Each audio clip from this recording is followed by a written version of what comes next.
गणपति बप्पा मोरया। आज का मेरा प्यारा सा टाइटल है कि तुम इस तरह से मुस्कुराओ कि तुम्हें देखकर हर एक चीज़ मुस्कुराए, ये हवा, ये पत्तियाँ, ये फूल और हर इंसान जहाँ तुम बैठो वो धरती वो जगह मुस्कुराए, जहाँ तुम खड़ी हो वो धरती मुस्कुराए, वो आसमान मुस्कुराए। तुम्हारी मुस्कान से सब जब ये सारी चीज़ मुस्कुराए तो मेरा ईश्वर मुस्कुराए। Welcome to my blog money love.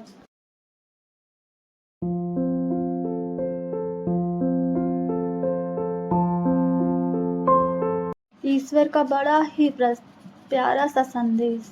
ईश्वर कहते हैं कि सारे बच्चे तो मेरे हैं, पर कोई अंधा रह गया, कोई लंगड़ा है, कोई गरीब है, अमीर है, मतलब अलग अलग तरीके से कहते हैं कि ईश्वर के लिए तो इसके सारे बच्चे बराबर है। तो कोई लंगड़ा कैसे हो गया या अंधा कैसे हो गया, कोई गरीब कैसे रह गया, कोई अमीर कैसे हो गया, बच्चे तो वो भी हैं ना, पर उनका पूरा क्यों नहीं दिया, आखिर क्यों?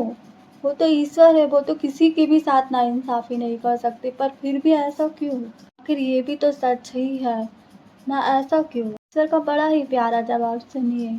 ईश्वर ने इसका कितना सुंदर जवाब दिया। मैं ईश्वर हूँ, मैं खुद तुम्हें बनाता हूँ मेरे बच्चों पर।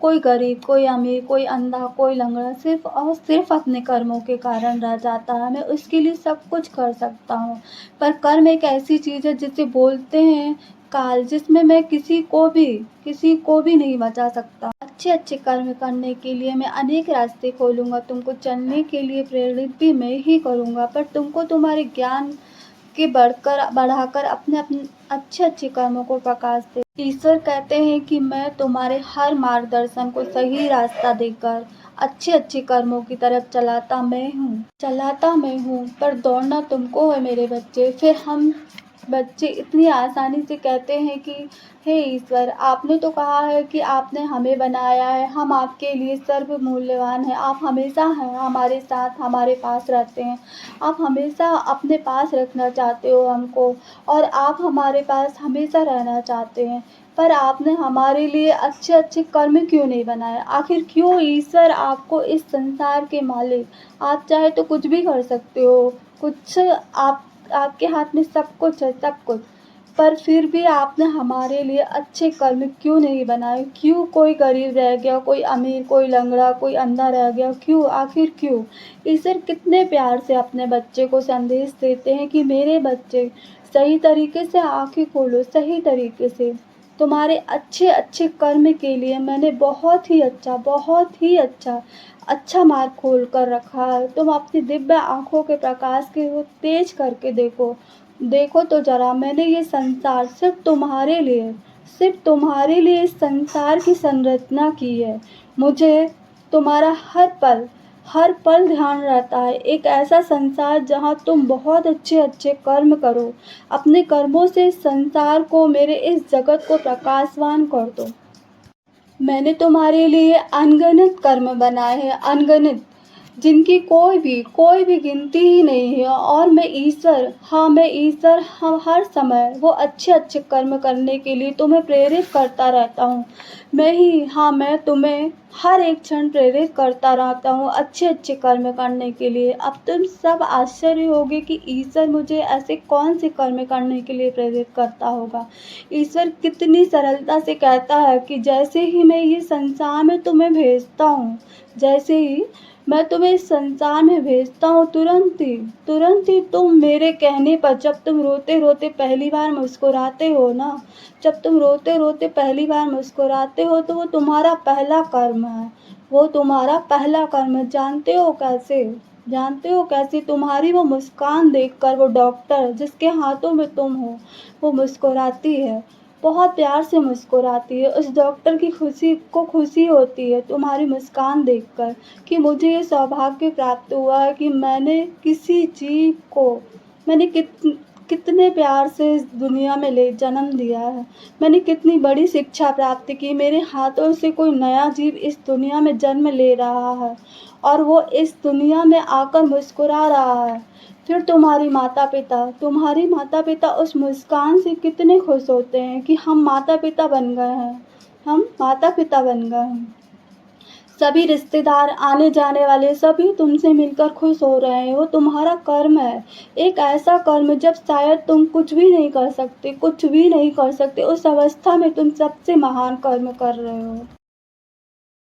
मेरे बनाए प्यारे से ब्लॉग का ना तो मेरा और ना ही किसी भी व्यक्ति से संबंधित है, और ना आज तक मुझे ये सारी प्यारी प्यारी बातें खुद से मालूम है, जो मुझे खुद मेरे ये ब्लॉग से पता चल रही है, इस वीडियो के माध्यम से।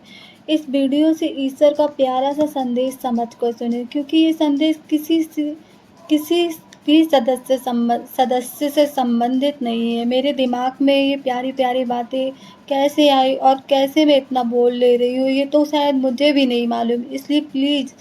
इसीलिए प्लीज़ इसे ईश्वर का संदेश समझ कर सुनना please. Thank you so much.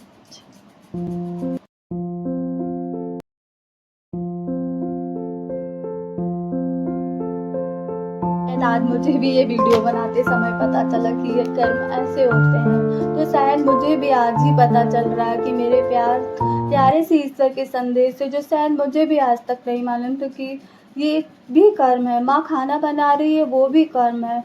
फिर वो सबको खिला रही है, वो भी कर्म है। जो जितनी की भी वो सेवा कर रही है, वो भी कर्म है। पिता जो इतनी मेहनत कर रहा है, वो इसका कर्म है। वो इतनी मेहनत करके सब कुछ उपलब्ध कराया जा रहा है अच्छे से अच्छा, वो उसका कर्म है। किसान अपने कर्म कर रहा है, डॉक्टर अपने कर्म कर रहा है, टीचर, पंडित सब अपने अपनी तरफ से कर्म कर रहे हैं। जिस तरफ भी अपनी नज़र सही तरीके से दौड़ाओगे ना, तो आपको हर तरफ हर चीज़, हर वस्तु, हर इंसान, हर छोटी से छोटी, हर बड़ी से बड़ी चीज़ें अपने अपने तरीके से कर्म करते ही मिलेंगी। आपने और हमने तो आज तक सोचा भी नहीं होगा कि हम हर एक दिन में हर पल अनगिनत कर्म करते हैं।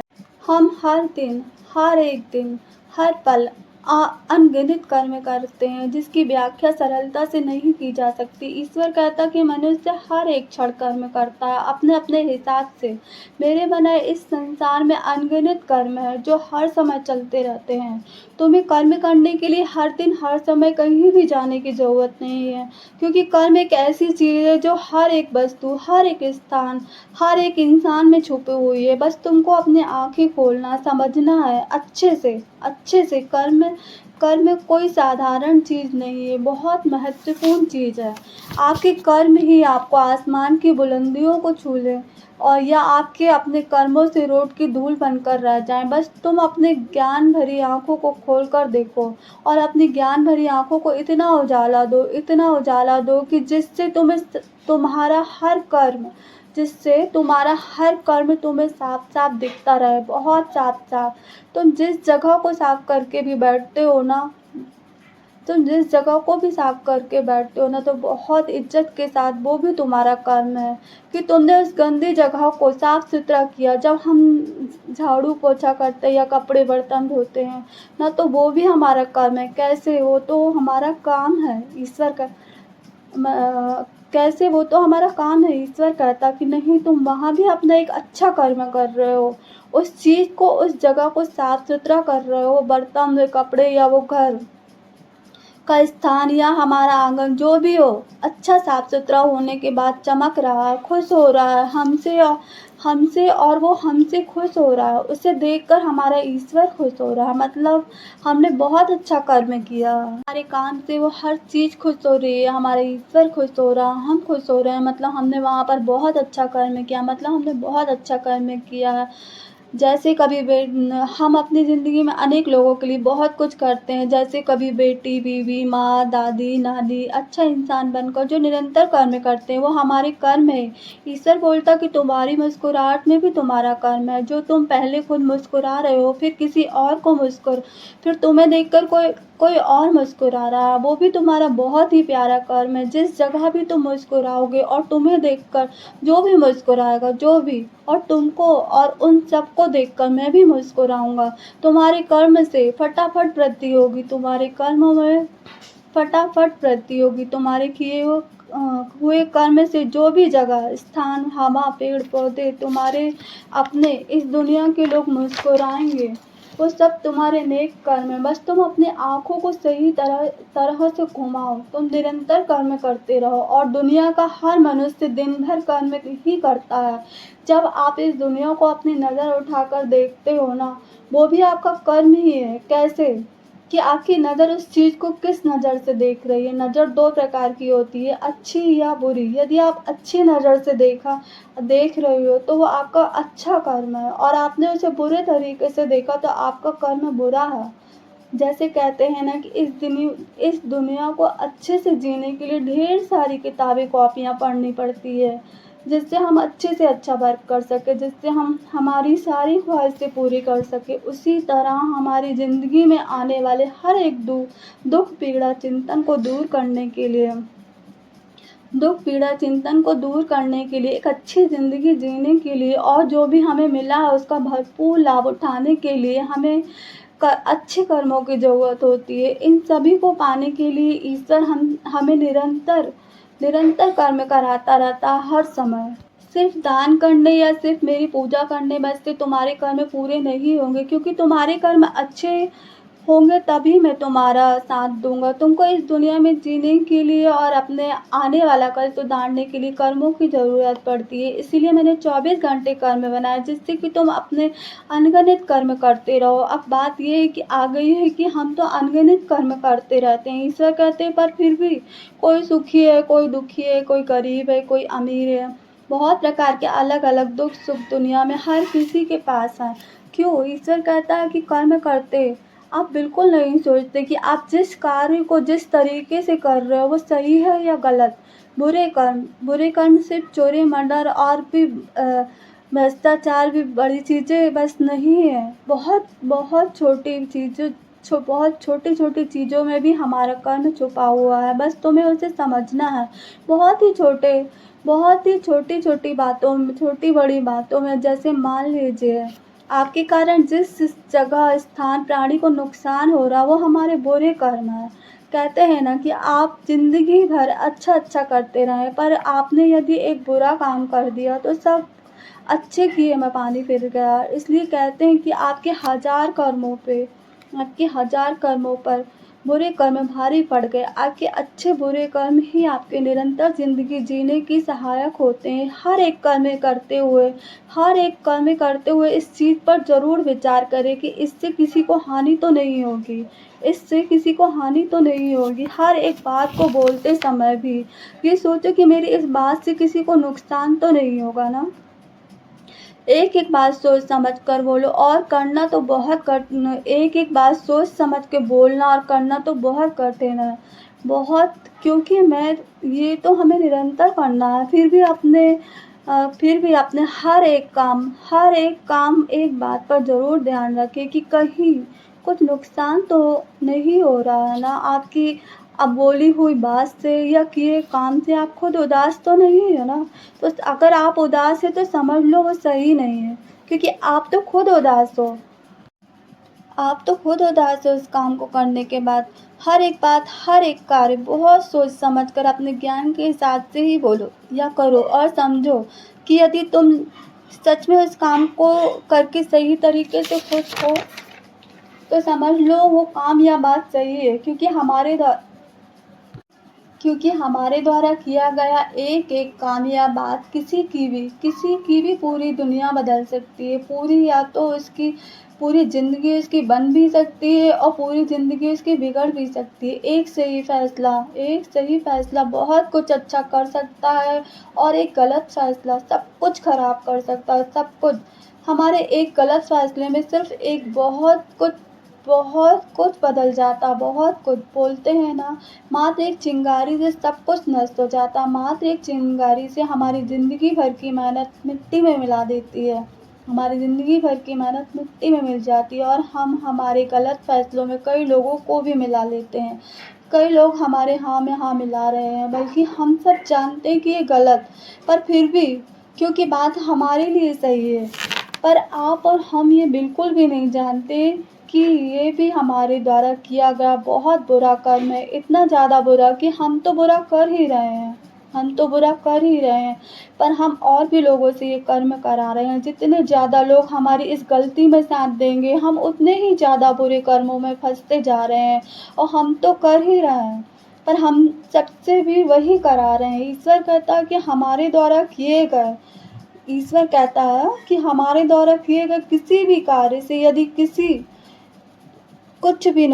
को कुछ भी नुकसान होता है, उसकी या उसकी आ ईश्वर कहता है कि आपके किए हुए कार्य से आपकी या उसकी आँखों में आँसू आते हैं ना, तो आप तुरंत समझ जाओ कि कुछ तो बहुत बुरा हो रहा है, जो शायद मैं समझ नहीं पा रहा। उस गलती को, उस बात को सुधारने के लिए 1000 कोशिश कर दो, 1000, क्योंकि किसी का कुछ हम सोचते हैं कि हमारा कुछ भी नहीं जाएगा, हो सकता है आने वाले समय में कुछ अच्छा हो जाएगा या इससे बुरा हो जाएगा, पर उस समय में हम अपने कर्मों को ख़राब कर रहे हैं बहुत तेज़ी से। उसका क्या, और जो भी हमारा साथ दे रहा है हमारे इस कर्म में, वो तो बिना मतलब में ही हमारा साथ दे रहे हैं। उनके कर्मों का क्या, वो तो आपके चक्कर में कितने सारे कर्म ख़राब कर रहे हैं। बाद में पता चला यार ये तो झगड़ा था ही नहीं, या इतना बड़ा तो नहीं था जिसका हम मिलकर हल नहीं कर सकते थे। ईश्वर ने कितना प्यारा शब्द बनाया है, सॉरी या थैंक यू, जिससे बड़ी से बड़ी समस्या हल कर सकते हैं। मैंने देखा कितनी भी बड़ी बड़ी लड़ाई हो, यदि आप सॉरी बोल दो या चुप हो जाओ, सब शांत हो जाता है, अच्छा हो जाता है। पर कहना बहुत सरल होता, करना उतना ही कठिन होता है कि कोई हमको बुरा भला बोल रहे हैं और हम हमने सोचा है कि इसमें कितने सारे लोगों के अच्छे कर्म खराब हो रहे हैं। उसका क्या होगा, हर एक बात में, हर एक कार्य में, कर्म में बहुत सोच समझ कर करो। किसी भी कारण हमारे द्वारा किए गए कार्य से किसी का भी नुकसान नहीं होना चाहिए, क्योंकि आपको और हमको सिर्फ अपने कर्मों की किताब पढ़नी। ईश्वर कहता है छोड़ दो उस बात को, उस काम को, कि जो खुद को और दूसरों को नुकसान दे। हर एक चीज़ को देखकर, हर एक इंसान को देखकर खुश हो। जितना तुम खुश रहोगे, दूसरों को बांटोगे, दूसरों को सिखाओगे। कहते हैं कि हमारे अच्छे कर्म हमारे बहुत काम आते हैं, तो हमारे बुरे कर्म में भी हमारी खुशियों के हर दरवाजे बंद करता है। आखिर क्यों? क्योंकि हमारी प्यारी सी दुनिया में कर्मों की बहुत ज़्यादा कमी हो गई, और उसका कारण भी तो हम ही है ना। आज का बच्चा यदि कोई भी कर्म करना चाहता तो हम उसे खुद ही नहीं करने देते, हम उसको सब कुछ करके देते हैं। उसे तो कुछ भी नहीं करने दे रहे हैं, हर कर्म से हमने उसे वंचित कर दिया। जहाँ तक कि पूजा पाठ भी हम कर लेते, फिर उसे सिर्फ प्रसाद देते और आरती दे देते, पर कभी हमने ये कभी नहीं सोचा कि हम पूजा पाठ हमारी सुख समृद्धि खुशियों के लिए कर रहे हैं, हम अच्छा कर्म करने के लिए कर रहे हैं। क्या बच्चे को ज़रूरत नहीं है इसकी? हम हमारी ज़िंदगी में 24 घंटे कर्म क्या करते हैं, क्या बच्चों को ज़रूरत नहीं है इस कर्म की? हम इसके आने वाले भविष्य को अच्छा करने के लिए उसका आज का वर्तमान खराब कर रहे हैं। उसे इसके हर कर्म से हम ही तो उसे वंचित कर रहे हैं। कहीं न कहीं हर चीज़ में हमारा ही तो साथ है इस दुनिया को कलयुग बनाने में। हम चाहें तो आज भी हमारे अच्छे से अच्छे कर्मों से दुनिया को कलयुग से सतयुग में बना सकते हैं। कर्मों में बहुत ताकत है, आपको वो भी दे दे जो आपको कभी मिल नहीं सकता, और वो भी छुड़ा दे जो आपसे कभी कोई ले नहीं सकता। कई लोगों को मैंने देखा है, कहते हैं कि यार ये इंसान तो बहुत अच्छा था, मैंने इसे जहाँ तक देखा ये तो कभी भी किसी का कुछ भी बुरा नहीं किया, सबके लिए अच्छा सोचता था, करता था, पर उसके साथ ऐसा क्यों? ईश्वर कहता कि हाँ, वो तो सबके लिए सोचता था, सबके लिए करता था, उसका दिल इतना कोमल था कि जब भी वो किसी के दुःख को देखता था भावुक हो जाता था। हमेशा एक जो भावुक इंसान रहता है ना, वो किसी का दुःख बिल्कुल नहीं देख पाता, और हर बार वो कई अपनों से जिनको शायद वो सबसे ज़्यादा प्यार करता, वो प्यार में कह देता है कि कभी मौत आएगी ना तो मैं तुम्हारी जगह पर मर जाऊँगा, तुम्हारा हर दर्द मुझे मिल जाए, मेरी ज़िंदगी तुम्हें मिल जाए, मेरी सारी खुशियाँ भी तुम्हें मिल जाए। और वो वक़्त भी आता है, जाना किसी और को रहता है, चला कोई और चला जाता है, जाना किसी और को रहता है, चला और कोई जाता। आप हमेशा देखना, दुःख कोई और रहा होता है और बचाने वाला डूब जाता है। उधर कोई कुछ नहीं कर सकता, कोई कुछ नहीं कर सकता, क्योंकि उसने खुद लिया है ये, खुद माँगा है अपने लिए। उसके कर्म उस कर्म पास आते हैं और उसके बदले उसको ले जाते हैं। इसलिए कर्म कहता है कि मैं हर जगह पर हर समय उपस्थित हूँ, इसलिए जो भी बोलो करो, बहुत सोच समझ कर करो। कर्म करते समय ना तुम्हारी खुद की हानि हो ना और किसी की हानि हो। मेरी नज़र सदैव हर एक चीज़ पर बनी रहती है। तुम्हारी जिम्मेदारी है, हमारी जिम्मेदारी है, सबसे सदैव अच्छे अच्छे कर्म करने के लिए प्रेरित करो। सबसे सदैव अच्छे अच्छे कर्म करने के लिए प्रेरित करो। खुद भी करे, कहीं कोई कुछ गलत बोल भी रहा ना तो भी ध्यान मत दो, बिल्कुल मत दो। समय आने पर सब हल ही हो जाता है, समय आने पर सब हल हो जाता है। कभी भी खुद की खुशी के लिए किसी की भी खुशी मत खराब करो। कभी भी किसी भी तरीके से किसी के भी साथ गलत मत करो। जितना हो आपस में सबको जोड़ो, जितना हो आपस में सबको जोड़ो। किसी को भी कभी भी मत तोड़ो। यदि किसी की खुशी की वजह नहीं बन सकते तो दुख का कारण बिल्कुल मत बनो। यदि आप किसी की खुशी की वजह नहीं बन सकते तो दुख का कारण भी बिल्कुल मत बनो। खुद भी मुस्कुराओ, दूसरों को मुस्कुराहट दो। किसी की चीज़ों को देखकर कभी मत जलो। तुम्हारे कर्मों में ताकत होगी तो तुम्हें सब कुछ मिलेगा। पर हाँ, आज जो हमारे कर्मों के हिसाब से मिला उसकी भी कदर करो। कभी भी किसी को कोई गलत सलाह बिल्कुल मत दो। कभी भी किसी को कोई गलत सलाह मत दो। किसी को कभी भी मत भटकाओ। कभी भी किसी के गलत काम में उसका साथ मत दो। कभी भी किसी के गलत काम में उसका साथ मत दो। हमेशा सही सलाह दो, हमेशा सही समझो फिर सही सलाह दो। हमेशा सबकी मदद करो जैसे तुम कर सकते हो। मदद करने के लिए मदद सिर्फ पैसों से ही नहीं की जा सकती, मदद सिर्फ पैसों से ही नहीं की जाती। पैसों की ही ज़रूरत नहीं पड़ती। मदद भी बहुत अनेक तरीक़ों से की जा सकती है और ये सारी चीज़ें हमेशा अपनों को सिखाते रहें। किसी के बुरे वक्त में यदि उस इंसान ने आपका हाथ पकड़ा है तो उसका साथ बिल्कुल मत छोड़ना। ईश्वर कहते हैं कि किसी के भी बुरे वक्त में उसका साथ मत छोड़ना। यदि उसने तुम्हारा हाथ पकड़ा, किसी के बुरे वक्त में यदि कोई आपकी तरफ हाथ बढ़ाए, जब तक उसका वो बुरा वक्त टल ना जाए तब तक उसका हाथ बिल्कुल मत छोड़ना। हर हाल में एक छतरी की तरह और उसका साथ जब तक नहीं छोड़ना, जब तक उसका अच्छा समय ना ला दो आप। जब तक उसका साथ मत छोड़ना, जब तक आप उसका अच्छा समय ना ला दो। ईश्वर कहते हैं उसने आपका हाथ थामा है उस समय जब उसके साथ कोई भी नहीं है, जहाँ तक कि वो खुद अपने साथ नहीं खड़ा। कहते हैं कि खुशी के पल में तो हज़ारों लोग खड़े होते हैं, पर दुख के पल में हर लोग आपसे दूरी बनाने लगेंगे, क्योंकि लोगों को लगेगा कि हमसे कुछ मांग ना ले जो मैं इसे दे ना पाऊँ। पर ये भी तो हकीकत है ना कि कहा जाता है कि उस दुख के पल में देखा जाता है कि कौन अपना है और कौन पराया। जो उस दुख के पल में आपके साथ में आकर एक आडंबर की तरह बनकर खड़ा रह गया, समझ लो बस वही अपना है। ज़िंदगी भर सब कहते रहे मैं तुम्हारा अपना हूँ, मैं तुम्हारा अपना हूँ। जब समय आया तो अपनों ने ही साबित कर दिया कि कोई अपना नहीं है। और जो इस समय पर खड़ा रह गया तो समझ लो वही हमारा अपना है, वही हमारा अपना है और सिर्फ वही हमारा अपना है। Thank you so much.